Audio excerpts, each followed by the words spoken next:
আমি একটা মেয়েকে ভালোবাসি, তাকে বিয়ে করতে চাই। এখন আমি কিভাবে তার বাবাকে এটা বলবো?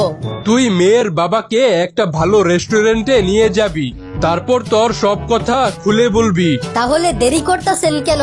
চলেন রেস্টুরেন্টে যাই।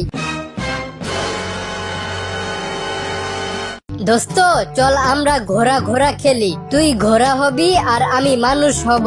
মানে? ওই দিন আমি দেখছি একটা ঘোড়ার পিঠে একটা মানুষ উইঠা ঘুরে বেড়াইতেছে।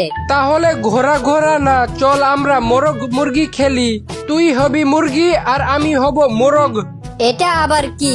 ওই দিন আমি দেখছি একটা মোরগ একটা মুরগির উপর উঠা ঘুরে বেড়াইতেছে। আরে না, ওটা অন্য কেস। বল্টু, তোর দুই হাতে কয়টা আঙ্গুল আছে গুনে বলতো? স্যার, গুনে দেখলাম আমার দুই হাতে 11টা আঙ্গুল আছে। হারামজাদা, তোর পকেট থেকে হাত বের করে গুন, ওটা তোর আঙ্গুল না। বল্টু, আজকে রাস্তার মধ্যে একটা ডিম পেয়েছি। তা ডিমটা কই? আমার পকেটে রেখে দিয়েছি। বের করে দেখাতো। আরে বের করা যাবে না, কেউ দেখে ফেলতে পারে। তুই এক কাজ কর, আমার প্যান্টের পকেটে হাত দিয়ে দেখ। কিরে, তুই না বললি একটা ডিম পাইছস? হ্যাঁ। কিন্তু আমি তো পকেটে হাত দিয়ে দেখলাম 3টা ডিম। স্যার, একটা কথা সবসময় মনে রাখবেন,